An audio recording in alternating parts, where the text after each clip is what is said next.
My name is Jennifer Spear, and I'm the chair of the History Department here at Simon Fraser University, and I would like to respectfully acknowledge that we are gathered on the unceded Tsleil-Waututh, Squamish, and Musqueam territories. To begin tonight's event, I'd like to invite Taylor George Hollish of the Squamish Nation to welcome us.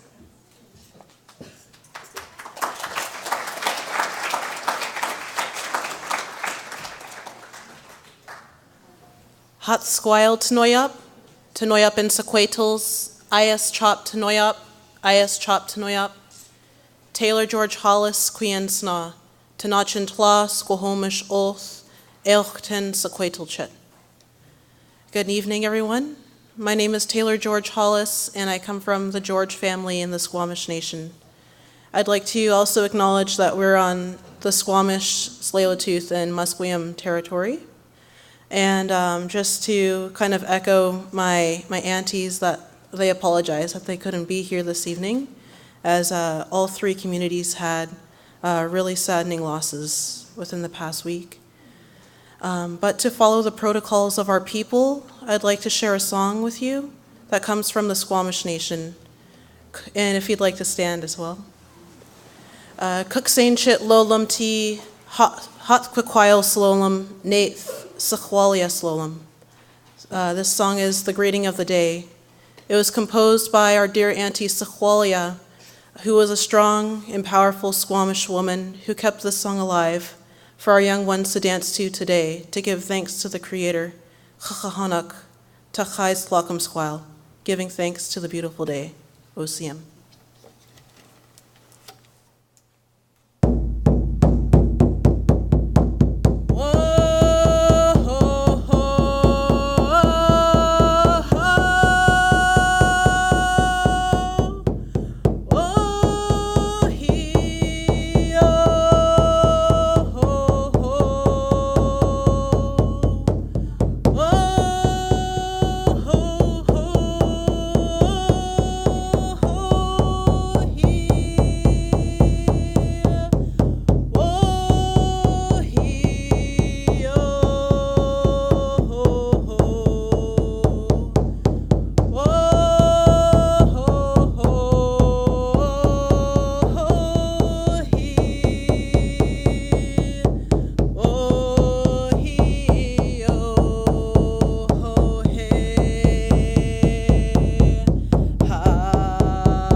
Bosiam Chenkwen Mantomiap.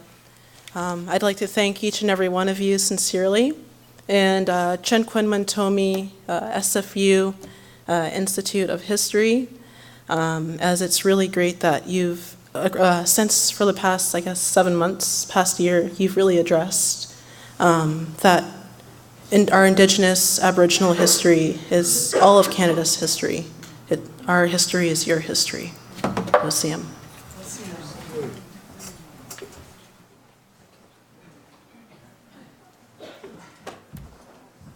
Thank you, Taylor, and particularly I think reminding us that it's not just the history, it's the present and the future as well, and I hope that's some of the conversation that will come out tonight. I would like to add my own welcome to all of you, and especially to the SFU history alum and the other SFU alumni that are here tonight, and to thank you all for joining us as we present the final lecture in the History Department's year-long series, which I guess is not up there, but which was entitled Canada 150, Confederation in Question.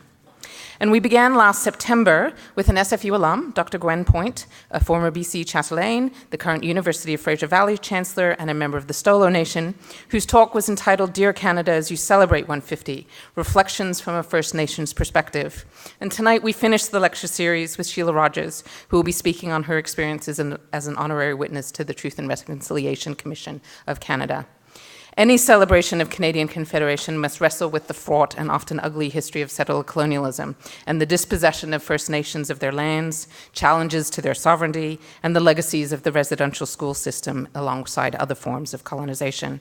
Especially during national commemorations and celebrations, historians must be ready to clarify and correct the myths that emit unpleasant realities and question the convenient silences in certain versions of the past.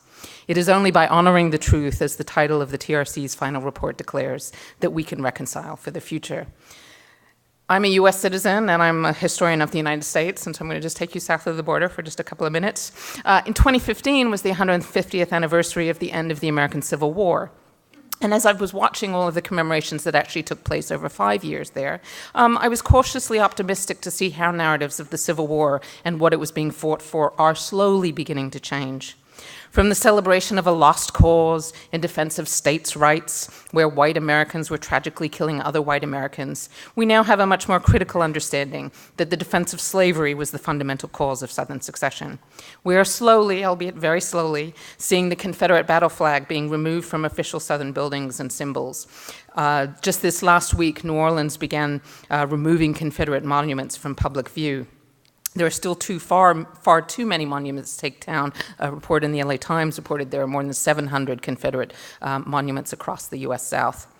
It is, of course, not just enough to remove these offensive relics of white supremacy, but rather to engage in a serious dialogue about the ongoing legacies of that white supremacy.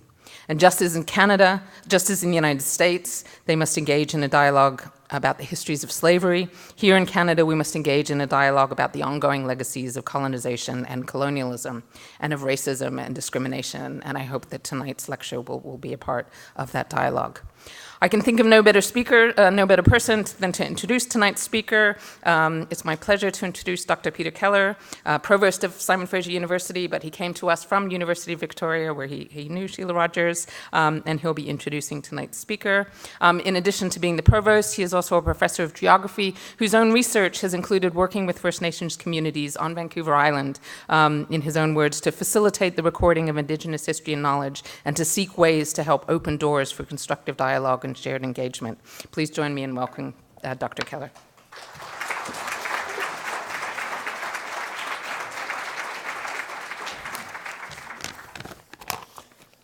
Thank you, Jennifer, and Taylor, thank you for that welcoming song. It's very appreciated.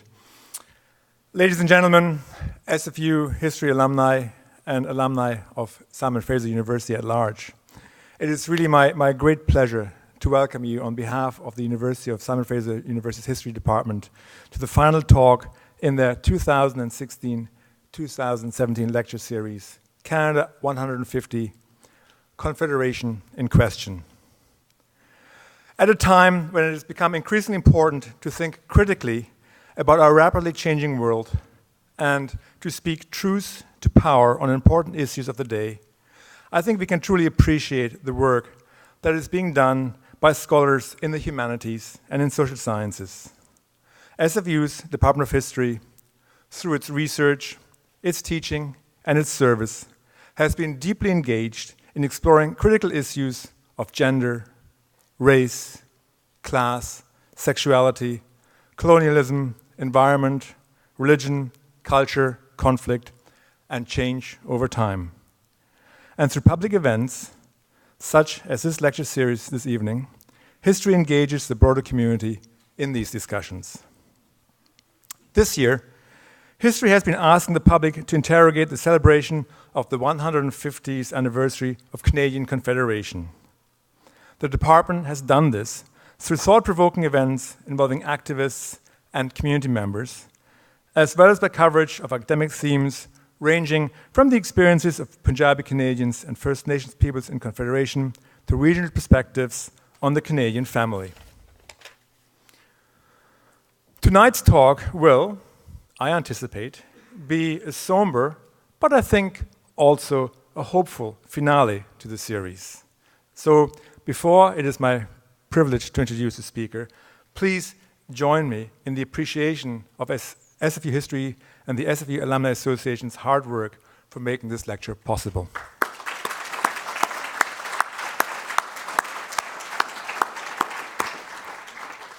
All right, and now for our distinguished speaker. Our distinguished visiting speaker for tonight's event is the Chancellor of the University of Victoria, where I have had the privilege of getting to know her, and of course, an officer of the Order of Canada. And I say of course because it is, of course. But she is likely best known to most of us as an award-winning broadcast journalist and radio personality through CBC radio offerings such as Morningside, Basic Black, Take 5, This Morning, and Sounds Like Canada. Currently, she's the host and producer of CBC's Radio 1's The Next Chapter. Our speaker tonight is renowned for her passionate advocacy of adult literacy and the destigmatization of mental illness. And she's also an honorary witness for Canada's Truth and Reconciliation Commission. As a witness, she has brought her finely honed listening and witnessing skills to bear as she has attended to the stories of hundreds of residential school survivors impacted by the physical, the emotional, and the cultural trauma of colonialism. Her lecture this evening, entitled Revelation, Bearing Witness to the Transformative Testimonies of Residential School Survivors, will share some insights from her journey as a witness, and it will ask the question, what does reconciliation mean now that Canada knows the truth of these children's experience? It is my great pleasure to introduce our esteemed lecturer for tonight's event. Please help me in welcoming Shelagh Rogers.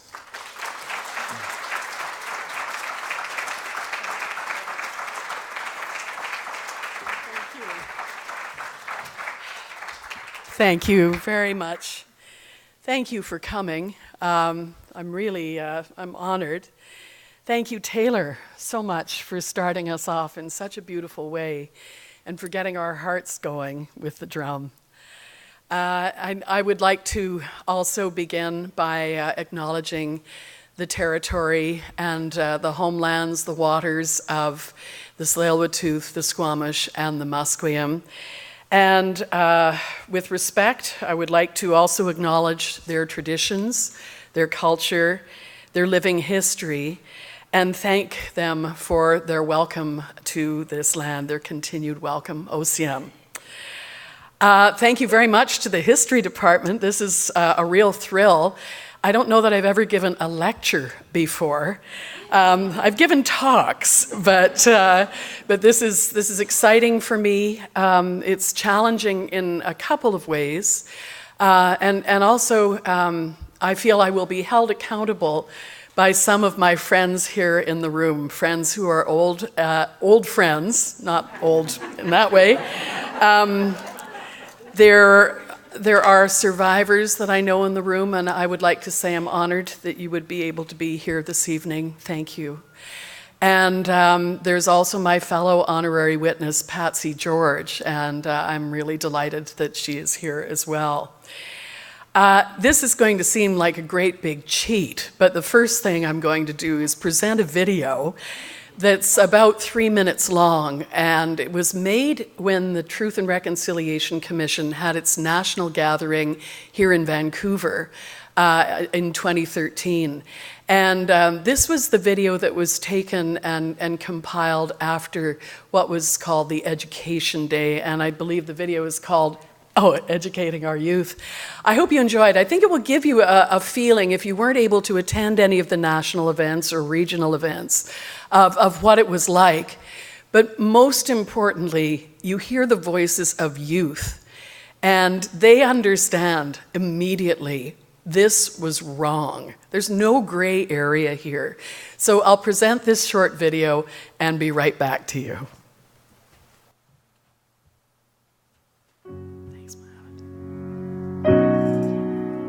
We know that among you are the future leaders of this country. Among you are those who are going to govern this land. Among you are those who are going to make important decisions about reconciliation. And you are going to have to come to terms with this history that you're going to hear a little bit about. And we know that's a difficult process, but it all starts with 3 things.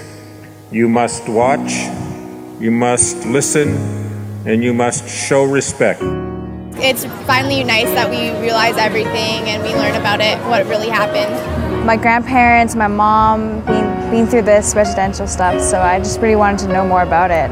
I've learned a lot, actually, considering that my grandma didn't tell me very much or anything. So I've learned what abuse they had to go through. I've learned when it started, how long it was for, when it ended. I've learned a lot.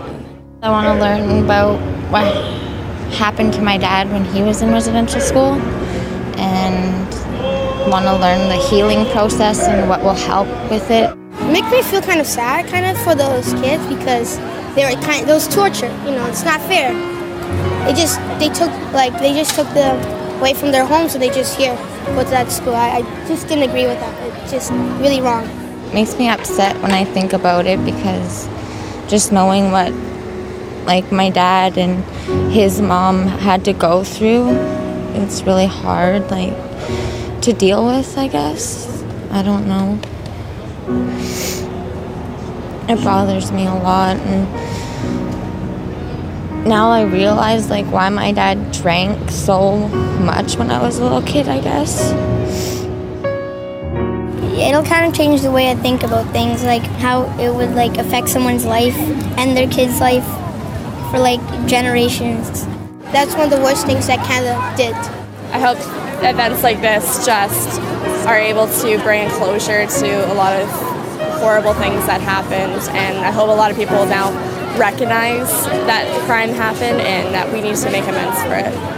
I'll never forget this day, because today is the first day they ever told us about residential schools, and if I ever see anyone that's Aboriginal, I'll ask them if they can speak their language, because I think speaking their language is a pretty cool thing.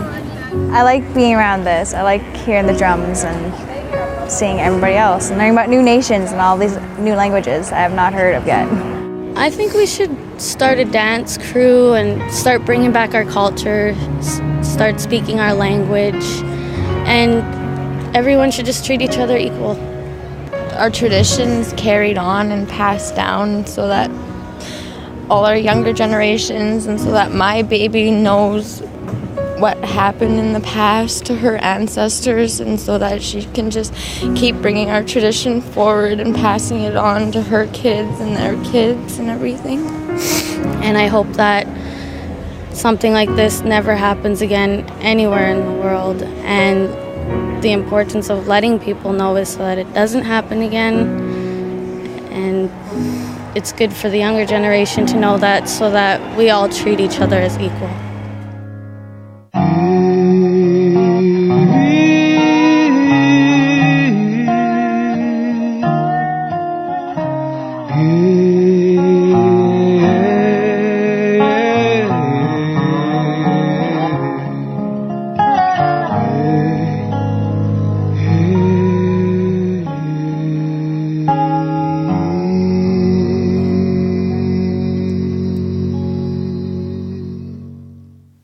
I love that guy at the end, and it takes me right back to a town hall we were doing about reconciliation. And the commissioners had asked that the survivors not speak because they had places where they could speak and give their statements. But he wasn't having any of it, and he was fantastic. I'm sure that most of you know that residential schools were in operation from around the 1870s, and the last one closed in Canada in 1996. By 1894, going to residential school was mandatory. It was Canadian law. Parents didn't have the option to keep their children home. Imagine communities without children, without the screaming and laughing and yelling and running and stomping on stairs. It's so eerily quiet to think of communities that way, haunted almost. Mary Simon, who is the former president of the Inuit Tapiriit Kanatami, the national Inuit organization, said that her community was hollowed out as kids were taken away, including her community of Kanjik-Sualujuak in Nunavik, northern Quebec. Her community, too, was haunted. Did Canadians know all of this? Did we learn about it in school? My generation most certainly did not, and it really wasn't until a series I did on a program referenced by your provost that we did a series called Our Home and Native Land on a program called Sounds Like Canada. There are so many ironies floating around here, I can hardly keep up. But many people suggested it should be called, in the first place, Our Home on Native Land. And this was a series that we started in 2007, and it was a fight then to get it on the air. This was the year before the apology. And in every panel that we did, residential school came up, and I realized I didn't know anything about the residential school era. I was an ignorant. A little over 6 years ago, I received a letter from then Commissioner Dr. Marie Wilson inviting me to be an honorary witness. And in part, the letter read, "By bearing witness to the thought-provoking lived experiences of residential school survivors, you will help validate them by remembering and sharing them with your wider world of influence. We need helpers who will not only live out their right to know the truth here at the national gatherings and their responsibility to remember what they've learned here, but who will also commit to taking forward and teaching others and spreading the word." Her words put me in mind of a poem by the American poet Mary Oliver. She has a poem called Instructions for Living a Life, and one of the lines is, "Pay attention, be astonished, tell about it." I was an honorary witness at 6 of the 7 national events and many of the regional events as well, and I heard statements from hundreds of survivors of residential school. To put this in perspective, the commissioners heard almost 7,000 statements.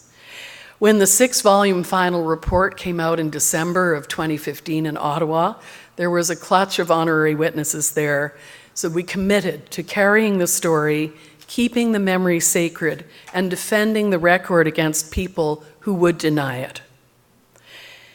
At all of the significant events in our lives, weddings, baptisms, graduation, convocation, we have witnesses to be the memory keepers, to bring the story into the here and now, to say, this happened, to stand for the truth.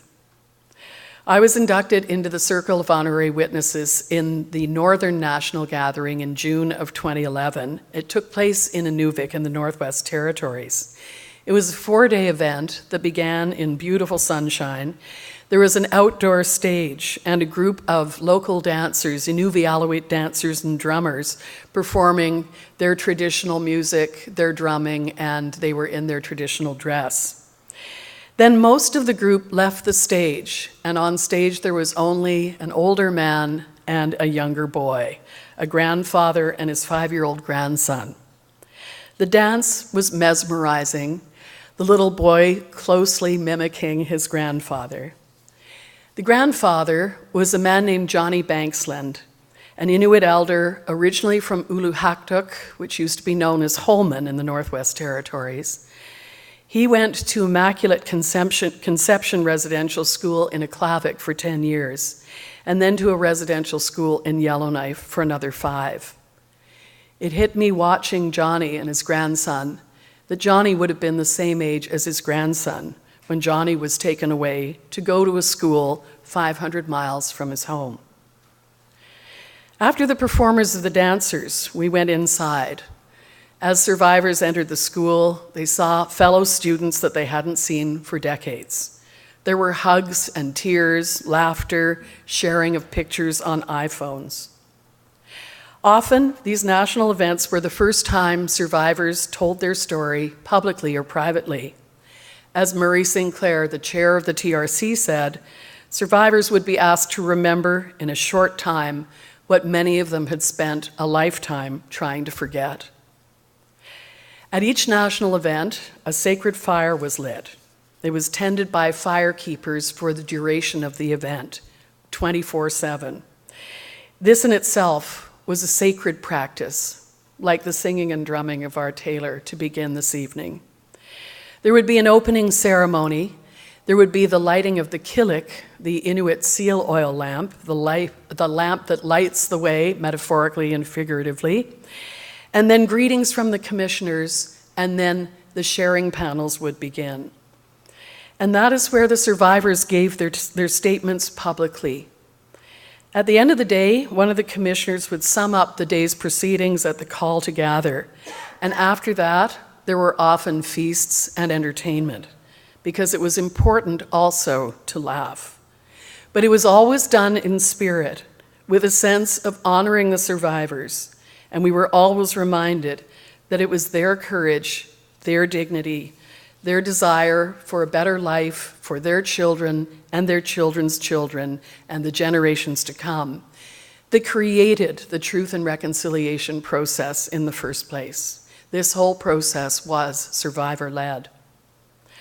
I was the first of 5 people inducted as an honorary witness at a ceremony in front of about 800 people, mostly survivors. My induction was followed by that of a Holocaust survivor, Robbie Wiseman, who I know has spoken at SFU. And after that, there was the induction of a journalist, but he was from Bosnia and he had seen his home destroyed. And after that, a man who had endured torture in Guatemala in the 1980s. I had a very strong feeling of one of these things is not like the other. The only thing I'd survived was working at the CBC for 30 years, but sometimes it had its challenges, but nothing like that. But I understood that this honor came with a responsibility. In my case, when I was called up, I promised to talk about what I was about to see and hear at every possible opportunity. I would use my big mouth to broadcast and to cast broadly, and I would, and I have, traveled the length and breadth and height of this country to talk in glamorous places, church basements, community halls, dining room tables, boardroom tables, on airplanes to the person who really doesn't want to hear what I have to say, in Indigenous communities where I've been honored to be invited, at book clubs. Each of the honorary witnesses was assigned a day and a time to speak to the gathering about what we had witnessed. We would be part of the evening call to gather. The date I was given was the closing day of the event, July 1st, Canada Day. One of the first people that I witnessed was a woman, a Tahltan elder, former chief, named Kukduka Terry Brown. At one point, she has been head of the Native Women's Association of Canada. She was instrumental in launching investigations into missing and murdered Indigenous women in British Columbia. Her sister is among the missing.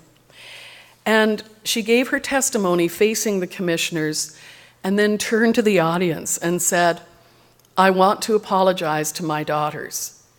They're here. I never told them I love them. I'm so sorry. I love you.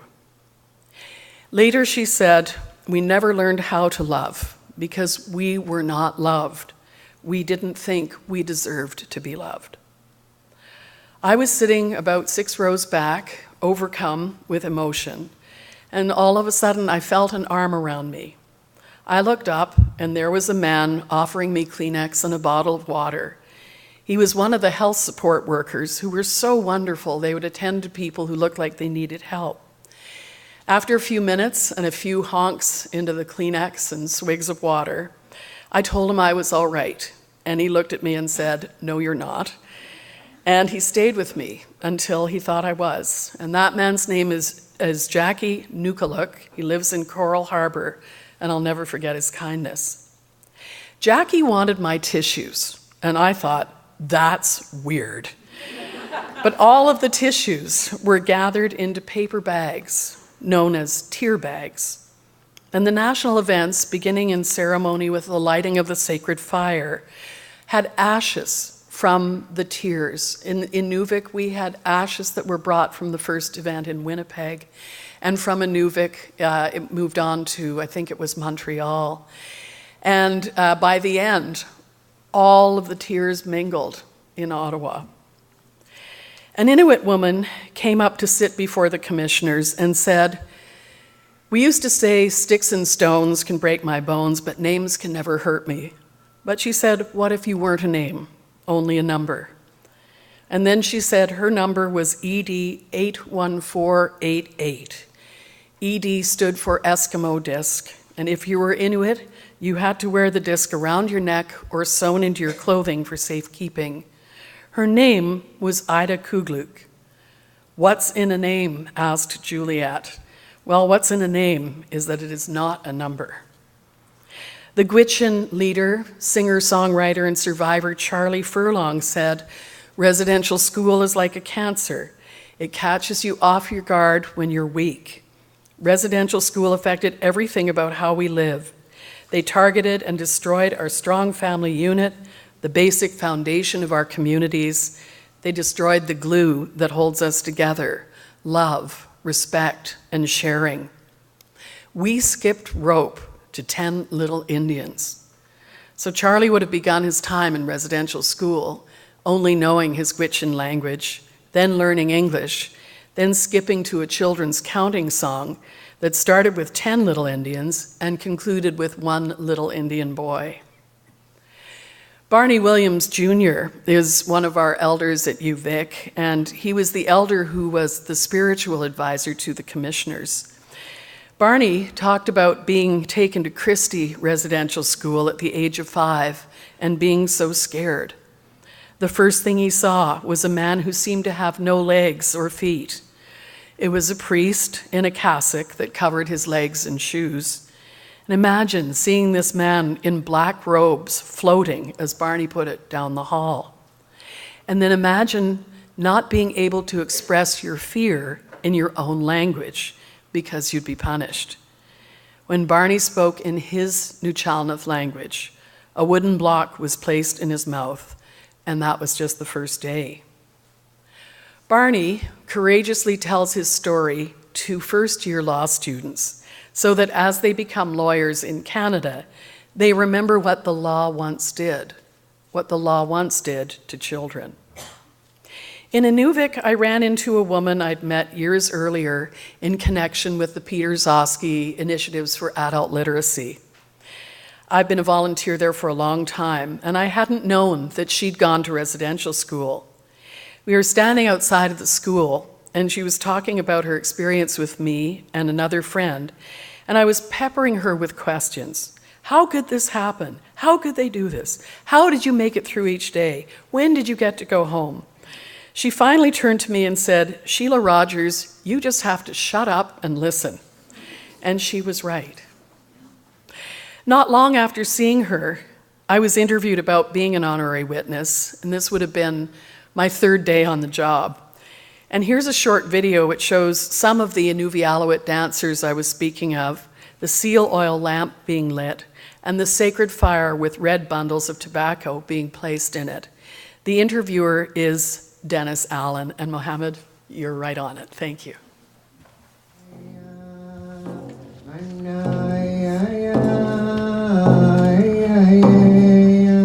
Behind me is the ceremony inducting the honorary witnesses to Indian Residential School. What is the role of a witness? What is the importance of a witness? Those are the questions we are asking here today.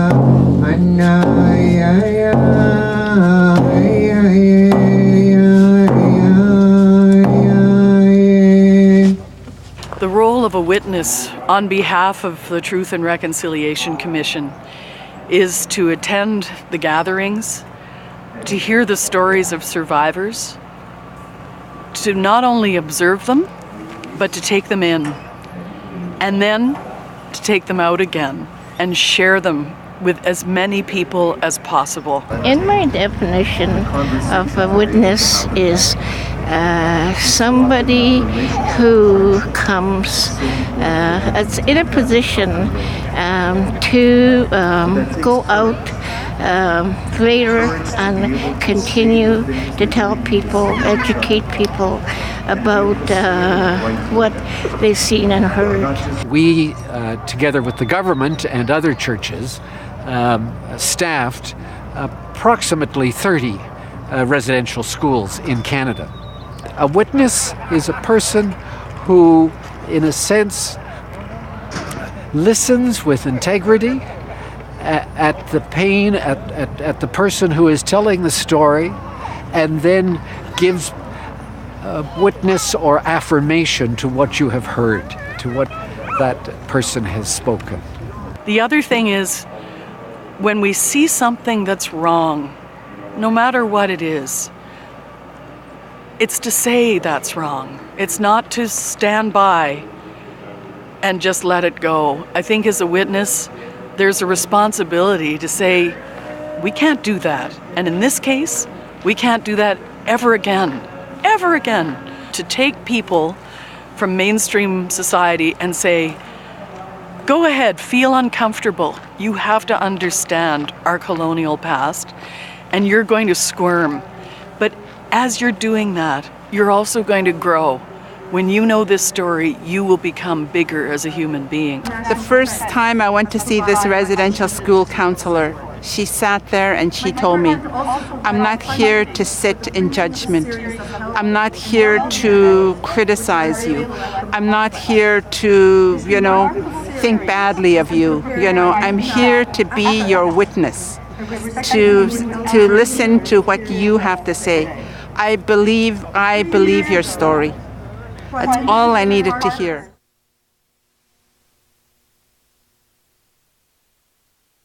Believing helped. Back to Barney Williams, our elder at UVic. I've seen him speaking to school kids, public school age kids, and they believe him. And when they say they believe him, he can't believe they believe him, because for decades people didn't believe him.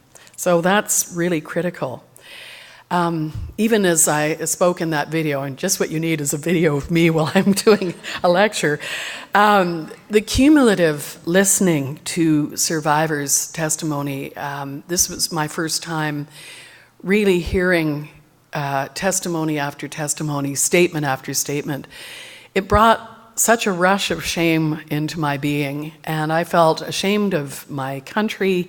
I felt ashamed of myself, especially as a journalist. I should have known, and a journalist on a national current affairs program as well. I really broke down, and I was taken to see an elder named James Dumont, an Ojibwe elder. I was taken to his hotel room, and it was evening. They just knocked on the door and said, this person needs help. They didn't say what I needed. And he told me to sit down and not talk, which is just really hard for me. And every time I tried to talk, he would hold up his hand and talk to the hand. I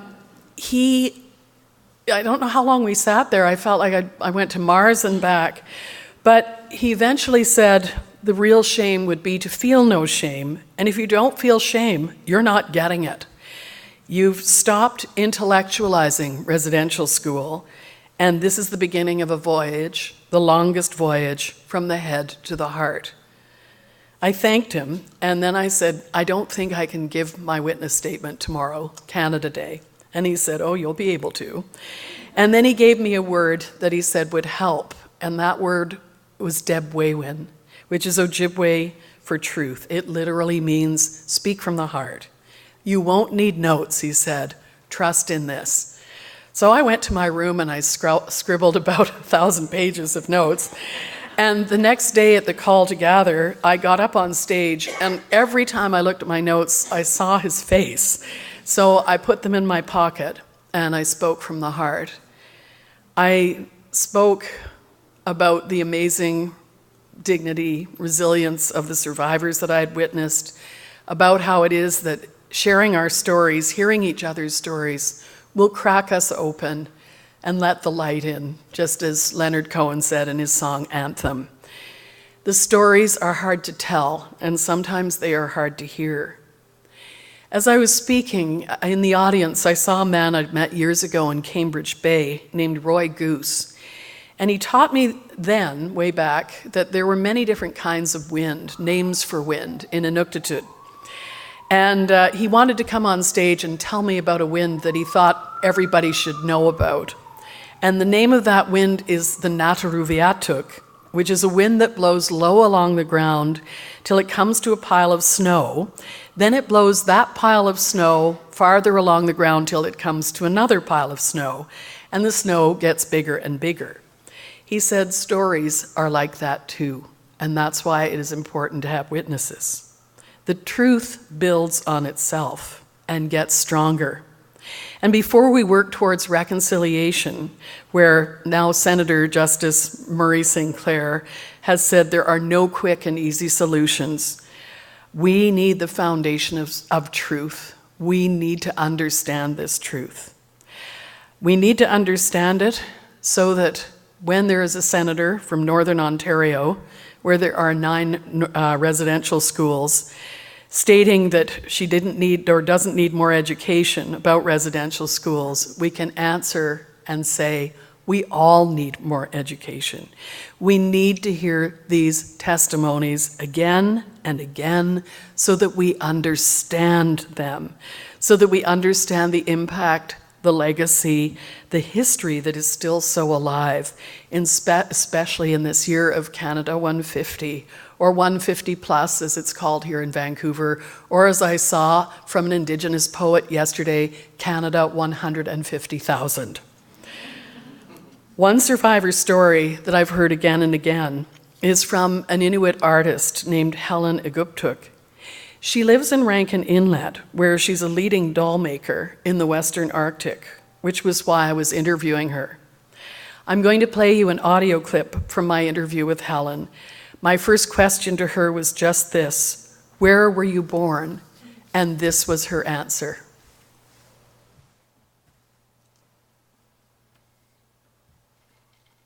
And it's audio. I don't know if I said that. I was born between Perry and Baker Lake. In that area, we camped in between Cambridge and Baker Lake. And around 55, 56, famine and sickness struck, so they moved my parents to Baker Lake. At that time, we were out camping. I guess early fall came, like first week in September. The boat came in to pick the kids up, me, my brother, my husband, and his niece. They just told us that we have to go to Chesterfield to go to school. So when we got into the boat, I started crying. I'm sorry, this part is really hard on me. Anyways, when we left, I was crying my hardest. I could see my father standing on the beach. Do you want me to I'm sorry. That's okay. It's okay. And then I could see my mom standing in front of the canvas tent. When we got to Baker Lake, well, the bay, there were just 2 or 3 houses at that time.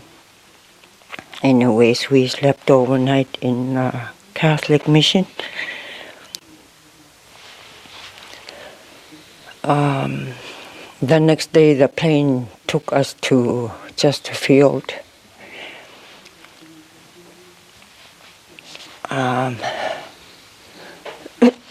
Excuse me. When we got to Chesterfield, the nuns told us to take our clothes off because at that time we were still wearing caribou clothing, headlights and all. I'm not shy to talk about the headlights. So we didn't have any running water. Some modern stuff like washing machines, ovens, stuff like that.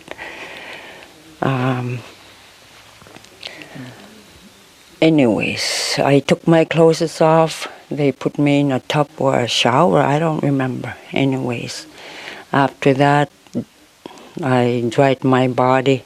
Then one of the nuns, I think, put a really smelly stuff on my head to get rid of the headlights.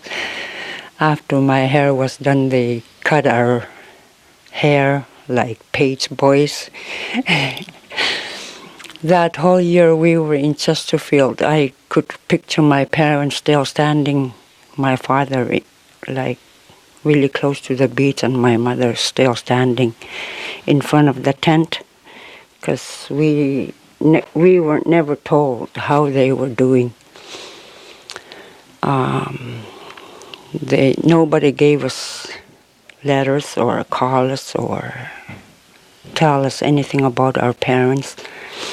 Then the end of the school year finally came. That same day, my brother told me they were going to take us to our parents. So when we landed, I somehow looked out the window and noticed that it's not the same as Baker Lake when we first left it. And I told my brother, I think they're taking us to a wrong place. Then he looked out the window, we landed. The people that were driving the bombardier told us to get in. We got into the bombardier, drove us for a little while. And first they stopped at a house where my husband and his niece got off first. He drove for just a couple feet away, then stopped. Then it was our turn to get off the bombardier. When we got out of the bombardier, my brother, who was older than me, I made sure that he went in the house, and I was thinking, I wonder whose house this is this time. My brother went in. I kind of looked before I stepped in the house. I saw my father standing right there. Oh, I was so happy. I started jumping around. I went on the bed. I jumped to the floor. The whole year I never did that in Chesterfield, because any little thing we did, we'd be put into a closet. I think in that 1 minute I got caught up with that whole year I was in Chesterfield. And when I got in, I went right in. I kind of looked towards the bed. There was my mother. Oh, that was the happiest time of my life. My whole childhood went straight back to where I left it. It's so close to your surface still. Yeah. It is still very close. So that's Helen, and in 6 minutes, She told you about her first year, her year at residential school. This is Helena Guptuk's work. I'm going to pass it around and hope it makes it back up. But she is an amazing, internationally renowned doll artist, Western Arctic style. And Taylor, you first.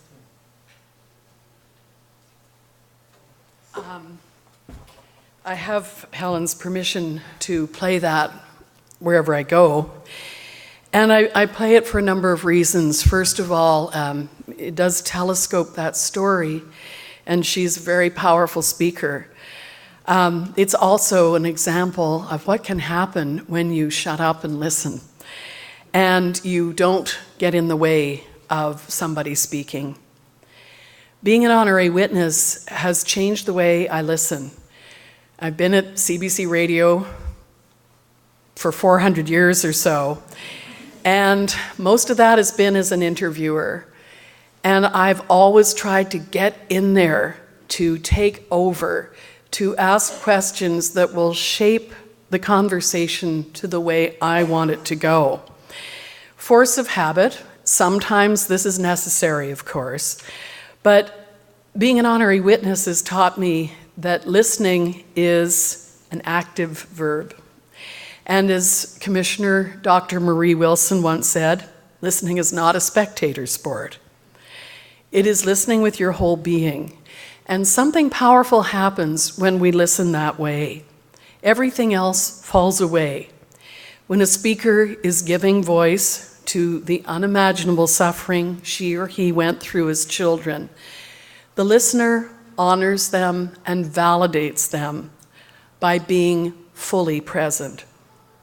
We need a word that combines thanks and gratitude to fully express our indebtedness as a country to the survivors for their courage and their generosity, and really for their love. They've been real leaders for Canada. We owe them acknowledgement and affirmation, and we owe them ongoing informed listening, so that when we hear statements like, well, at least they got an education. First of all, I hate they. You have to ask at what cost? Whose idea of education? Or when we hear statements like, the government and the churches meant well, we have to ask as informed listeners, what was it they meant well to do? To be that informed listener, we have to learn our true history. We have to learn the truth. We have learning to do and we have unlearning to do. Our collective ignorance of colonialism, of our relationship to it, and how we have benefited from it, that ignorance affects the way we hear each other, what we hear in each other's words, what we comprehend from each other's actions. We have to commit to confronting our living history of oppression and suppression, and I believe it begins with listening. Last year at the University of Victoria, sorry to keep bringing that university up, one of our elders, Carla Point, also a former residential school student, told students to practice the art of listening with your 2 ears and your heart. Soon after I became a witness, the Canadian writer Kim Eklund sent a note with the origins of the word witness. The Old English root means to testify and was linked to the words inwit or inward testimony. A clean inwit meant having a clean heart. Tracy Lindbergh, the Cree author of Birdie, and she's a law professor at the University of Ottawa, said that when we attend weddings, graduations, ceremony in general, what we are doing is heart witnessing. She's made that all one word. Lee Maracle, the Stolo writer, talks about the practice of lummi, or facing yourself. And I think that's important too, as you embark on reconciliation work. I think it begins at home. For me as a journalist, reconciliation in listening means asking questions for understanding and not for destruction. Actually, I think the gotcha model is very tired. On my program, we're thinking of giving guests questions or at least an outline in advance so that the actual conversation doesn't have a power imbalance. There isn't one person in control and the other about to be ambushed. It's a safe space, as the TRC gatherings were. It's just over 3 years since the final national gathering of the TRC that took place in Edmonton, and almost 2 years since the release of the calls to action.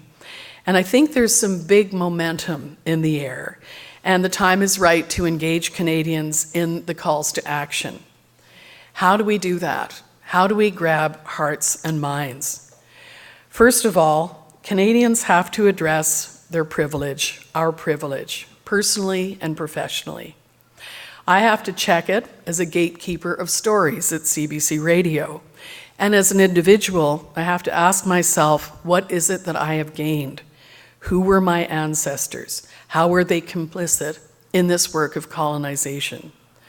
I have to ask who's missing at my table, whether that's the one in the radio studio, the one in my dining room, the one at the Board of Governors at UVic, the one that's in caucus rooms, on national TV panels. What have I gained? I've gained much. The answer is actually, I've gained everything. Engaging with reconciliation means real house cleaning, acknowledging privilege, who it has hurt to achieve it, and addressing and redressing the balance of power and privilege in Canadian society. I think it's also time to quit expecting Indigenous people to educate non-Indigenous people about the true history of Canada. As Canadians, as citizens, we all have a responsibility to know our shared history, our shared truth. And the Truth and Reconciliation Commission gave us a great start. In June of 2015, Lance Finch, former Chief Justice of the British Columbia and Yukon Courts of Appeal, received an honorary doctorate, and I sat in on a law faculty lunch in his honor. And one of the professors asked how to best understand Indigenous issues and Indigenous people. And he said, read novels. Get to know the emotional truth of their lives. Read Richard Wagamese, may he rest in peace, he said. His books, Indian Horse and Medicine Walk. And to that I would add many. Birdie by Tracy Lindbergh, Legacy by Wab Rice, Islands of Decolonial Love by Leanne Simpson, Anything by Lee Maracle. There's also such a wealth of nonfiction from Indigenous writers. Up Ghost River by Edmund Matatawaban. They Called Me Number One and Price Paid by former Chief Bev Sellers. The Right to Be Cold. I was so happy to see that make the Canada Reads list this year by Sheila Watt-Cloutier. Taking Back Our Spirits by the late Joanna Piscanu. And this just in, Indigenous Rights, WRITES, a guide to First Nations, Inuit, and Métis issues in Canada by Chelsea Vowell. Anything by Thomas King, The Truth About Stories, The Inconvenient Indian. Read Honoring the Truth, Reconciling for the Future, the executive summary of the Truth and Reconciliation Commission. Reading stretches us. It's empowering, it allows us to inhabit other lives, and it builds the empathy muscle. These books I've mentioned and many others are transformative. Canada needs to transform. Big societal institutional strictures and structures that spring from and continue to cling to colonial practices, whether they're in the child welfare system, the prison system, the education system, the justice system, name your system. We have to revisit and reflect on any occasion when we said or encoded into our laws and culture the belief that we know better than you and act to change it. And really, if we did know better, would there be the high levels of poverty among Indigenous people, the overrepresentation in prison, the high rates of youth suicide, the low rates of graduation from school? I'm sure that I don't need to say that a line can be drawn from policies of eradication, assimilation, removal, and relocation to addiction, family dysfunction, abuse, and suicide. Murray Sinclair repeatedly said, education got us into this mess, and education will get us out. We have to change how things are done in this country. And for this current government and our Prime Minister, it is a stated goal. But our systems have to change to allow this to happen. We know systems can and do support policy, and we have to clean our policies. We have to clean them up so they quit keeping Indigenous people down. Throughout the national and regional events, there was a lot of talk about power. Michael O'Brien, a former residential student, asked during his testimony, how did these people come to positions of power over children? Power relationships have to change. So much depends on this. It's sacred work, and it's work not only for Indigenous people, but for all of us. Because as the commissioners so often said, this is not an Indigenous issue. It's a Canadian issue. It's the work for the children and grandchildren of survivors, and for our own children and grandchildren, and the generations to come. There are a lot of good things happening, and I think you know that when something is right, you feel that rightness. When 75,000 Vancouverites show up for a walk in the rain for reconciliation, when Murray Sinclair becomes a senator, when Tanya Tagaq wins the Polaris Prize, when Duncan McHugh becomes host of Cross Country Checkup on CBC Radio, when Air Labrador paints Create a Good Day on all its new beach aircraft to honor a young woman named Duru Agnatok, who was a great youth leader who took her own life. The Labrador Inuit land claim, decades long, a respectful process. The gift to Canada is Torngat Mountains National Park, all run by the Inuit. When SFU professor Rudy Reimer hosts Wild Archaeology on APTN, telling the story of archaeology across Canada in every region. When Cherry Smiley receives the Nora and Ted Sterling Prize in Support of Controversy. I have to say I love a university that has a prize in support of controversy. That just really rocks. But when right things happen, we feel it. We know this in our hearts. Reconciliation is changing the way we work, the way we are together in all of our relationships. Reconciliation is innovation, and a couple of years ago, there was a summit about innovation and Indigenous innovation in Canada. And reconciliation as innovation was stated to be the way we put things together in a new way. At the Atlantic gathering of the TRC, survivor Isabel Knockwood talked about how during her first 5 years of residential school, she couldn't remember talking, feeling, crying, or even growing. But later she said, I accept what happened in my life. I forgive them. I don't want to carry that garbage with me. I'm helping survivors and I'm happy with my life. My happiness is my revenge. This is putting things back together in a new way. I want to just, before I close, say a word about Richard Wagamese, who was my chosen brother, and the Ojibwe writer, the author of Indian Horse, Medicine Walk, and many other books. Richard said repeatedly he didn't know who he was until he started learning Ojibwe. I think part of the work of reconciliation is the repatriation of land and also the reclaiming and revitalizing of languages. Richard said he didn't want anyone to know that his sense of self was diminished by not being able to express himself in his original language. His solution was to fake it. I remember at a lecture about 5 years ago, he came up to a podium with an expressionless face and put his palm up in greeting and said, Yonahanda. And he said it really fast and he said it again, Yonahanda. And then he said, I used to own a Toyota, but now I own a Honda. But then he talked about losing his language and how when your language disappears, so does your ability to greet the world in a traditional way. Your identity is altered, he said, and it feels clumsy walking around in your own skin. It's the same for everyone. Language is usually the first thing to go when society asks us to surrender parts of ourselves. Reclaiming our talk is like coming home, and I think we have a duty to create that space.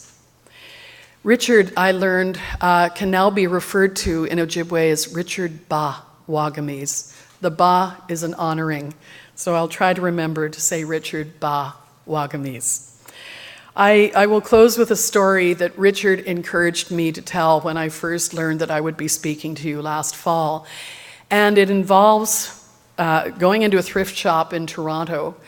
And I was there with a friend. It was an icy January. I was wearing a little duffel coat and leggings and boots. And I walked in and I saw an ook pick. In case you don't know what an ook pick is. Yeah, some will remember, but these were made in what is now Kuujjuaq, what was then known as Fort Chimo. And something like this that actually has the name of the person who's made the ook pick is incredibly valuable.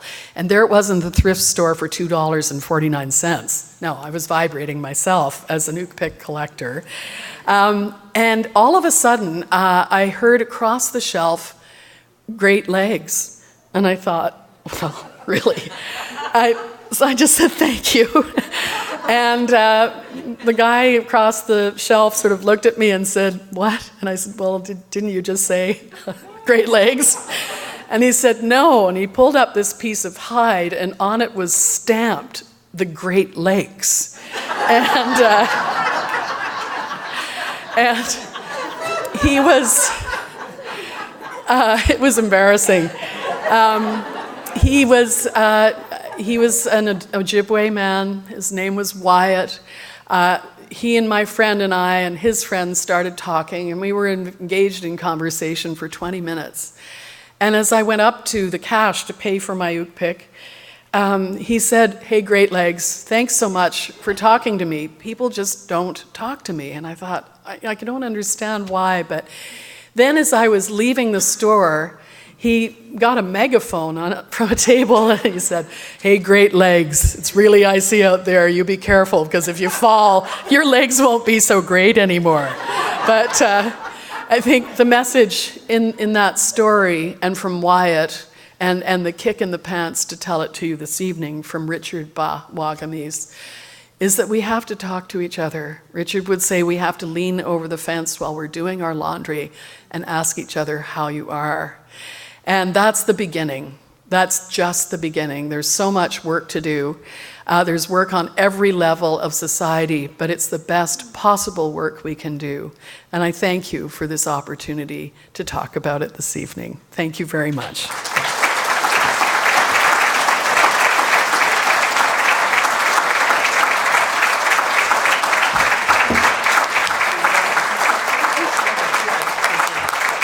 All right, thank you, Shelagh. My sincerest thanks to Shelagh for participating in the TRC process as an honorary witness, and then for using this platform and your platform writ large to amplify the stories of survivors, and for teaching us to know when to talk and when to listen.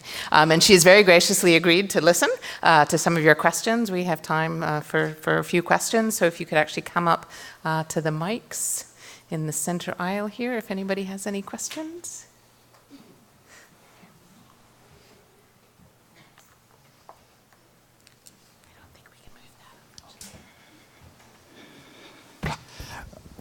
Hi. I am a Canadian citizen and a British citizen because I was born before the Second World War in London, and I was separated from family at the age of 4 because the Luftwaffe was destroying the houses around us. So I got to know the experience of being separated from family as a young child. It affected me my whole life. So that's one thing that made me sensitive to this issue. Another one was that I was raised in an anti-colonial family from ancestral trade union leaders that taught me all about suppression and oppression and all those things. So what was right and wrong and what was justice was part of the family conversation. All of this sort of drew me into learning more about what was used to be called the land question. I don't know why that's disappeared, because it's still a lot about that. Mm-hmm. The Chilcotin have only recently won a court case related to land. Right. I'm looking forward to a lot more of those, and to see the land title transfers where government said, yes, we've purchased the land from you and these are the documents to prove it. There are none of those, right? So hopefully there's going to be more land question issues raised. You use three words that are very meaningful for me: gladness, kindness, and shame. The first two, I don't think many kids in residential school ever experienced. But I've been in Canada 45 years, and I've never lost the sense of shame. And I'm looking forward to when that might happen, but I still don't see much movement towards it. I don't know if you see much movement towards it either. Personally, or as a country? Both, really, because it has to happen politically. Mm-hmm. One of my good friends here, Alfred Scow from Alert Bay, was the first Aboriginal judge in BC. And what a wonderful person. So I've been taught in the right way by many people about this issue, and I'm still feeling shame and I'm still feeling disappointment, and I'd like that not to happen. It sounds as though you are interested, more than interested perhaps, in this issue. And it sounds to me as though you're moving past shame. And some of the advice that I've been given from elders is that, you know, you can be really kind of, shame can be like a quicksand. So it's important to go out and engage past it if you can. I think as a country we need to do this too. I intend to. There's that wonderful book about the TRC. Yeah. Called A Knock on the Door. Yes, it's a very good book. Yeah, A Knock on the Door, which is published by the National Center for Truth and Reconciliation. Yeah. It's exactly what the Gestapo did in Europe. Right. Thank you. And I think there's another person at a microphone, but I also want to say, yeah. Yeah. Yes. It's a good plan. Schools should teach a knock at the door. Thank you. Thanks very much. Hello, Roz. Hello, Sheila. Thank you so much for bringing more knowledge about residential schools to another audience. And you are an honorable witness, as I know them to be. I'm Rosalind Ng. I'm a Cree from Manitoba, but I've lived here in Vancouver for over 30 years. I went to residential school, so you can actually see a survivor. I spent 11 years in one of those. Well, actually, we moved 4 times, my family and I. And I guess the thing, you know, I want to thank you for mentioning all those successes, you know, that are maybe not well known by people who aren't interested in Aboriginal affairs, but we do have a lot of successes, and what gets talked about the most in newspapers and anywhere they discuss Aboriginal people. Especially in comments in the computers, whenever any topic on Aboriginal people comes up, you know, those ugly trolls that send in all those letters. I'm glad the CBC finally cut off their comments, which took them a long time to do. But I want to mention that in 1986, 1986, I think it was, when I was a student at the School of Social Work here at UBC. I gave a workshop on residential schools. I was working there, and I had a lot of people coming in who had a lot of issues on residential schools, and I used to tell them that I went as well, but you know, you can't let that define you. There's a good life that you can have. And I did a workshop there, and at that time I was trying to do a parenting program there for young mothers using traditional ways of learning and teaching children. And so I decided to do a workshop, and at that time I only had about maybe the most 5 mothers who would come with their children to the program. So I was a little optimistic, and I said, well, let's put 20 chairs around the circle. And 20 chairs, they kept coming and coming and coming, and finally they had to stop when they reached 300 because of the fire restrictions. So people, you know, at that time were just realizing and beginning to find out what was wrong in their lives, and wanted to share and do something about it. So I think that was the first time that anybody had ever, you know, brought out residential schools in the open. And then about 2 years later, Charlene Bellew had a national conference on residential schools here in Vancouver. So here we are, 2017, and still we have people talking about residential schools, and I didn't know, you know, they happened. And I was even invited to give a talk at the University Women's Club in Vancouver. And, you know, it just shocked me, all these highly intelligent women sitting there telling me that they didn't know about residential schools, and some of them were professors themselves, you know.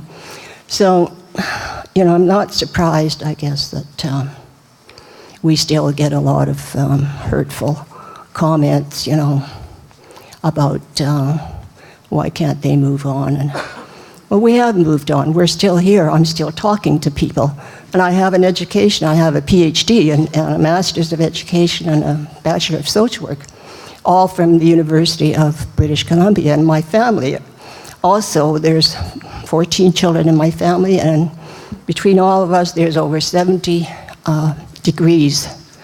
And so my nieces and nephews, plus my brothers and sisters. My own family, with my husband, my 2 sons, we have 10 degrees just, you know, between the 4 of us. So there's a lot of successes, and I'm happy that you mentioned a lot of these. And all these authors that you mentioned, the one book that everybody should go out and buy tonight or tomorrow is The Inconvenient Indian by Thomas King. And also another one, I forget the name of the dentist, he wrote the truth about the lies they write about us. And, you know, he explains all of the legal legislation, whatever, you know, why we are the way we are, and people just think of us as being that. The other thing, oh yes, this is my favorite, you know, to ask people. You often hear people talking about, when they mention us, our Aboriginal people. And nothing really irritates me more when I hear that. I even heard the Governor General use that when he first became Governor General.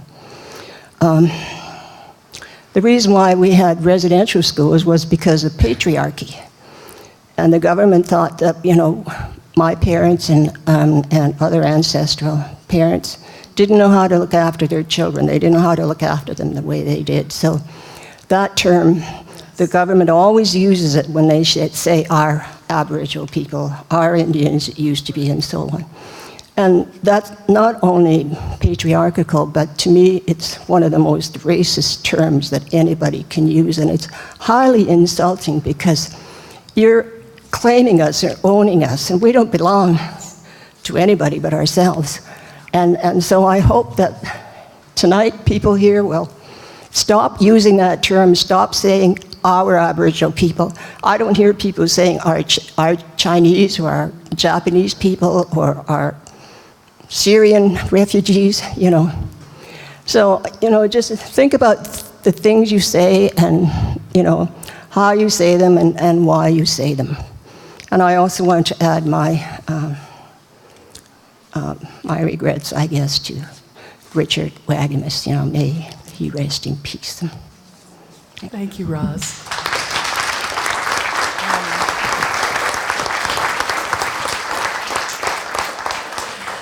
Thank you so much. And you do see that. You do see our or Canada's.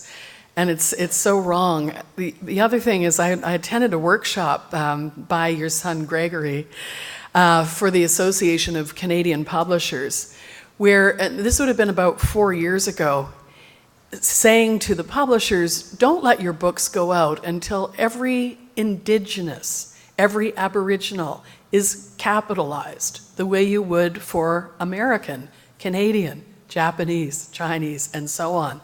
And finally, the CBC changed that as well, but the newspapers are a lot slower to make that change. But thank you for the great reminder, Roz. Thank you so much, and for all your great points. Hi, Shelagh. Hi. Hi, thanks. I also have a language question. So you're involved in this truth and reconciliation process, and truth and reconciliation is a label that we give to this, or that we've given to these processes throughout the world over some period of time, and it has some degree of resonance. But lately I've been struggling with this idea of reconciliation. First of all, the history to me is absolutely irreconcilable. Secondly, reconciliation is sort of value neutral in terms of parties coming together and reestablishing relationship. Yeah. I mean, what we're really talking about is the need for something in the order of reparation on a scale that I don't think has really been seen in human history. So tell me what it was like to work in this process of reconciliation and how you can help us understand that term, because I wrestle with it. Thank you. It's a great question. I struggle with that word a lot. I think there's also the argument that reconciliation didn't happen in the first place, so what are we reconciling? But I take it to mean decolonizing personally and at a societal level, repatriation, a lot of words that begin with R, and in fact I just wrote a couple of them down: recognition, restoration, return of land, revitalization of language, responsibility, and I think the biggest one is respect, and creating a respectful relationship. Someone said restoring right relationships, but again, I'm not sure about that, but I think working to create something that is right. Decolonizing our minds, holding everything up to a lens that has a lot of light in it, so you can see all the dust and the dirt, and really, and not sort of, not backing away from the truth. I think that's really, really important. You're right, it's on a scale that we've never seen before, but it's really important we get started now. Thank you very much for bringing that up. Appreciate it. Yeah. I think we have time for these last two questions. First at the back. Hi there. Hello. Hi, Sheila. My name's Jennifer, and I work with an organization called PHS in the downtown. Hi, Jennifer. Side. Hi. My Twitter friend. Nice to see you, Jennifer. Good to see you in person. I wanted to share with you a program we have at PHS. It's operated by our Aboriginal Health Program. It's called Culture Saves Lives. This is Portland Hotel Society. Yeah. So Culture Saves Lives is operated by, run by our Aboriginal Health Program manager, Patrick Smith, and supported by a few peers within the community. The intent of the program is to reconnect people within the downtown east side with their Aboriginal culture. Far too many people who live on the streets or within our housing at PHS are of Indigenous descent, and far too many have been forcibly removed from their backgrounds, from their lives, from their cultures and their families. Much of that trauma is what resulted in them now living in the downtown east side, and I'm afraid also dying in the downtown east side. The Culture Saves Lives program reconnects people with their culture through medicine, through ceremony, through art, drumming, singing. It's a program of which I'm intensely proud, but also humbled and honored to be able to work with these people and see that culture really does save lives. I hear every day. I was talking with Patrick and Earl this morning when they introduced me to Annie, an elder who comes to the program to teach people in the community about her traditions. And we see people who really are the most marginalized and living such desperate straits wake up and find life again in reconnecting with that part of themselves that was stolen from them. I hear you when you speak about the shame that you felt as a witness. I feel that as well in not spending too much of my life not knowing what we as Canadians had done to our First Nations, to our. You will always have Roz on your thank shoulder. you, Roz. What we have done to the First Nations peoples. I take a little solace in knowing that I work with an organization that are trying to reconcile some of that. So I would invite all of you. I think Sheila already knew of our work, so I was being a little self-promoting here for PHS in wanting all of you to hear about this work, which we're always trying to find funders for. So. Thank you, Sheila. Thank you, Jennifer. Good to see you. Very much. Yeah. Hello. Hi. Hi. My name is Faye Blaney. I'm from Homalsku First Nation. We're Coast Salish. I would really appreciate if we continued to respect Coast Salish traditions and practices in this territory. Often that's not the case, that when we talk about cultural and spiritual practices, we're talking about other cultures. Right.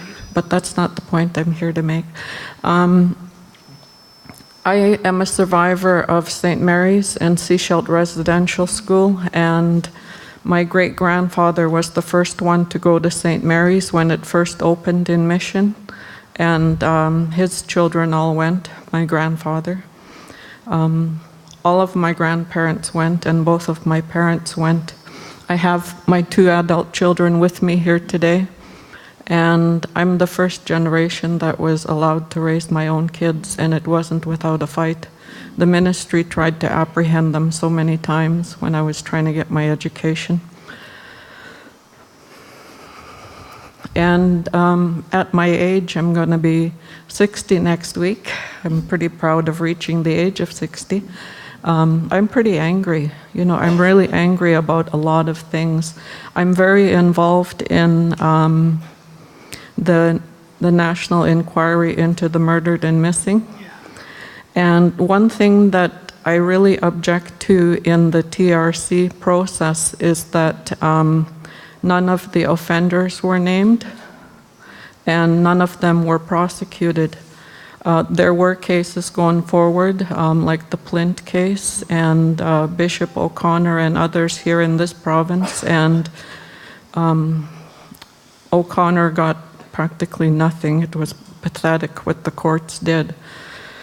But, you know, we're left here to carry on the legacy in our families. My uncle, who's an elder, just got incarcerated. He just got out of prison because of what was exposed in the Truth and Reconciliation process. And there's no supports in our communities. And there's a huge divide right now because others were incarcerated for sexual offenses as well. Our communities are being ripped apart. And so we carry that legacy, but those offenders their children have no legacy. And no one is going to remember, and no one is being prosecuted. And that's a really big worry for me with the current process of the national inquiry into the murdered and missing, is that the cases that the police have dealt with is not going to be reopened. And there are so many Indigenous women across this country that were murdered and that were written off as either suicidal or accidental deaths. And I know that we were grateful for the changes that happened with the Truth and Reconciliation Commission, but there's so much more that needs to be done, and that's why I say I'm angry. My daughter just had an experience with an institution today, and they berated her, they called the police. I mean, it's just, it's criminal the way that our people continue to be treated by all those institutions that you just listed. And I echo what Rosalind said about the schools. I taught at Langara for a good 10 years, and no one knew what I was talking about. There was no resources, and what existed, the scholars were making the faint praises that that senator is making today, you know, and it took a very long time. Celia Haig-Brown's book was one of the first ones to actually be critical of what was done to us. And we still have our deniers. And so I guess that the hard edge that my question points to is, what do you think about those folks, those offenders, those rapists, those pedophiles that weren't charged? Do you think there would have been more justice for us if they had been named and prosecuted, and if their names are in those data banks, which they're not right now? We weren't allowed to say their names. Okay. My answer is yes. I do think there would be more justice. And I wish that the process would continue. I also feel that people were, this is outside of the TRC process, but people were on a healing journey when the Aboriginal Healing Foundation had all of its funds cut, and they thought they were going to have them restored and renewed, and they were cut, and people were right in the middle of dealing with trauma. And I agree that there is no justice there. I wish I had a better answer for you. But I think that hearing you, and thank you so much for speaking, we will all carry what you said with us this evening and be vigilant. It's very important. Thank you. And please join me in another round of applause for Shelagh.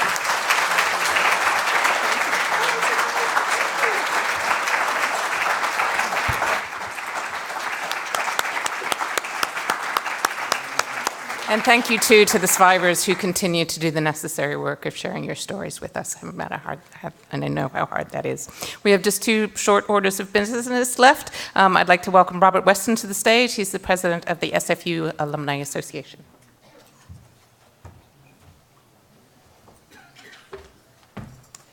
Thank you very much, Jennifer. Well, it's clear to me that it's impossible to stand here in the shadow of such a strong lecture and discussion and questions and say anything meaningful at all. Nonetheless,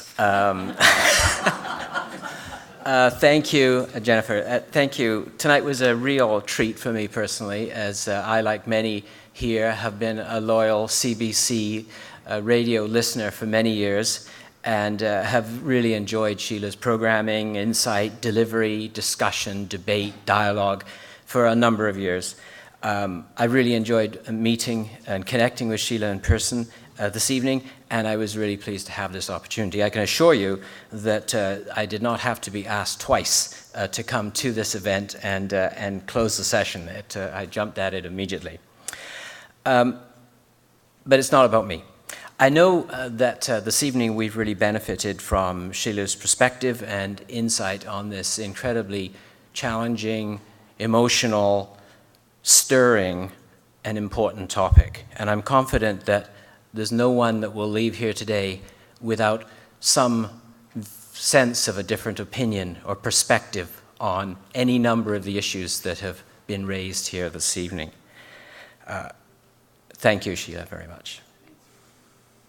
As the president of the Simon Fraser University Alumni Association, I'm proud to represent our global community of some 150,000 alumni across the globe. A number of alumni I know are in the audience tonight. The SFU Alumni Association has invested as a sponsor of tonight's event, including having the event broadcast through Facebook and recorded for playback for the future. One of our goals in the Alumni Association was definitely materialized tonight as we aim to raise awareness of critical issues, expose new ideas, and to support the provision of intellectually engaging content that informs perspective. And thank you, Shelagh, for affording us that amazing opportunity this evening. We hope that all of you leave this evening feeling more informed, with a somewhat different perspective, and that you will continue the dialogue beyond this evening and beyond these four walls. For the alumni in the audience tonight, we also hope that you feel proud of your connection to SFU, and we thank you for reconnecting with us in this capacity, and know that we'll be continuing to promote opportunities such as this to maintain your intellectual engagement with Canada's most community-engaged university. And with that, thank you very much for coming this evening. Thank you.